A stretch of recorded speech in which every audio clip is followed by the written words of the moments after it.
স্লোগানের মূল লক্ষ্য ছিল। এ পর্যায়ে আপনাদের সামনে সংক্ষিপ্ত আকারে বক্তব্য রাখছেন বাংলাদেশ জাতীয়তাবাদী দল, বাংলাদেশ জাতীয়তাবাদী যুব দল এর সংগ্রামী সাধারণ সম্পাদক, ৫ নং সুন্দরপুর ইউনিয়ন শাখার জনাব আসাদুল ইসলাম, জনাব আসাদুল ইসলাম মেম্বার। বিসমিল্লাহির রহমানির রহিম। সংগ্রামী ছাত্র বন্ধুগণ, আমি আপনাদের সকলকে সালাম জানাই। আসসালামু আলাইকুম ওয়া রাহমাতুল্লাহ। তৎসঙ্গে সনাতন ধর্মাবলম্বীদের প্রতি জানাই আদাব ও অন্যান্য জাতির প্রতি আন্তরিক শুভেচ্ছা। ভাই, আপনারা জানেন, প্রিয় ছাত্র বন্ধুগণ, আপনারা সকলে জানেন, আমরা দীর্ঘ 18 বছর থেকে এই রাজপথে আন্দোলন সংগ্রাম করতে আসছি। আমরা করতে করতে অনেক আমাদের ভাইয়েরা জীবন দিয়েছেন। শেষ পর্যন্ত এই ফ্যাসিস্টের বিরুদ্ধে এই ছাত্র সমাজরা যদি ঐক্যবদ্ধ হতো, তাহলে হয়তো না আমাদের বিজয় অর্জন করা সম্ভব হতো না। আমি সেই জন্য এই ছাত্র সমাজকে আমাদের যুবদলের পক্ষ থেকে, ৫ নং সুন্দরপুর ইউনিয়ন যুবদলের পক্ষ থেকে আমি তাদেরকে সাদর সম্ভাষণ ও শুভেচ্ছা জানাচ্ছি। এবং তার সঙ্গে আজকে দেখেন, আজকে দীর্ঘ 18 বছর সংগ্রাম করার পর আজকে রামপুরের একটা তাজা প্রাণ বাংলাদেশের নক্ষত্রাঞ্চল ভবিষ্যৎ ছিল একজন ইংলিশ স্টুডেন্ট, শেষ বর্ষের ছাত্র। উনি শেষ পর্যন্ত হাত প্রসারিত করে জন্ম দিতে চেয়েছেন। এই বাংলাদেশকে ভালোবাসি, এই দেশের বিরুদ্ধে আমাদের ভালোবাসা আছে। ব্যাখ্যানীদের বিরুদ্ধে যুদ্ধ করেছিলেন। এই দেশ স্বাধীনভাবে আমরা কথা বলতে চাই। তারা কিন্তু স্বৈরাচারের বিরুদ্ধে যারা এই দলবাজি করেছিলেন, তারা এই স্বাধীনভাবে আমাদেরকে কথা বলতে দেন, আমাদেরকে এই গলা চিপে ধরেছিল। শেষ পর্যন্ত উনি জীবন থেকে আত্মত্যাগ করে, হাত প্রসারিত করে ছাত্র সমাজ জনতা যখন পুলিশ বাহিনীর আপনার এই গোলাগুলির বিরুদ্ধে যখন সকল ছাত্র সমাজ পিছু শুরু করে, কিন্তু সেই আবু সাহেব বিক্রম, সেই ভাই সেখান থেকে সরে দাঁড়ায়নি কখনো।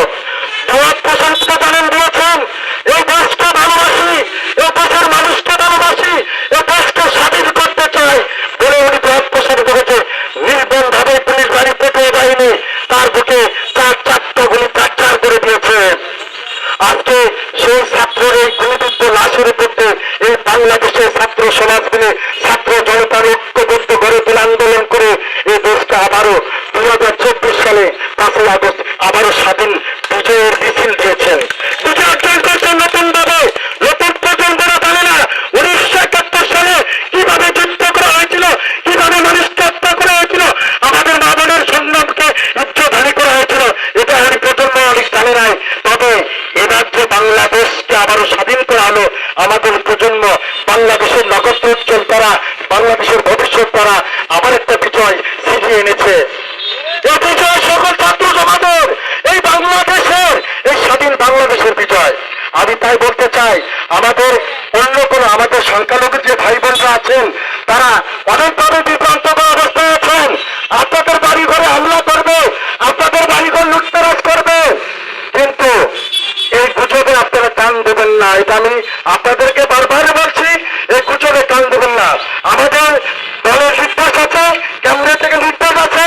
আমরা যারা দলের রাজনীতির সাথে সক্রিয়ভাবে জড়িত আছি, আমরা পরোক্ষভাবে আপনাদেরকে স্বাধীনতা দেওয়ার জন্য, আপনাদেরকে চলাফেরার স্বাধীনতা দেওয়ার জন্য, আপনাদের বড় বসতবাড়িতে বসবাস করবার জন্য যে সেফটি দেওয়া দরকার আমরা যথার্থ চেষ্টা করে যাচ্ছি। এরকম যদি আপনাদের কারো বাড়িঘরে এরকম হামলার শিকার হন, আপনারা দয়া করে আমরা অন্তত প্রতিদিন প্রত্যেকটা সচেতন ধর্মাবলম্বীদের পাড়ায় পাড়ায় যাচ্ছি, তাদেরকে সান্ত্বনা দিয়ে আসতেছি, তাদেরকে সাহস দিচ্ছি আমরা, তারা যাতে কোনো গুজবে কান না দিয়ে আতঙ্কিত না হন। আপনারা আমাদের ভাই, আপনারা আমাদের বোন। যে ভাই বোনরা আজকে বুকের তাজা রক্ত দিয়ে 2024 সালে 5ই আগস্ট এই বাংলাদেশকে আবার স্বাধীন করেছে, সেই স্বাধীন দেশে স্বাধীনভাবে আপনারা চলবেন ফিরবেন, এর প্রত্যাশা দেবো আপনার। আমার সকলের নাগরিকত্ব দরকার। আপনারা ভয়ভীতি ফেলে রেখে গুজবে কান না দিয়ে আপনারা সকলে নির্ভীকভাবে স্বাধীনভাবে চলাফেরা করবেন। আপনাদের কেউ কোনো বাধা বিঘ্নত করবেন না, কথা বলা যাবে না। আপনার আপনাদের পরাজিত শক্তিরা দ্বিতীয় পক্ষ হিসেবে আপনাদের বাড়িতে হানা দিতে পারে।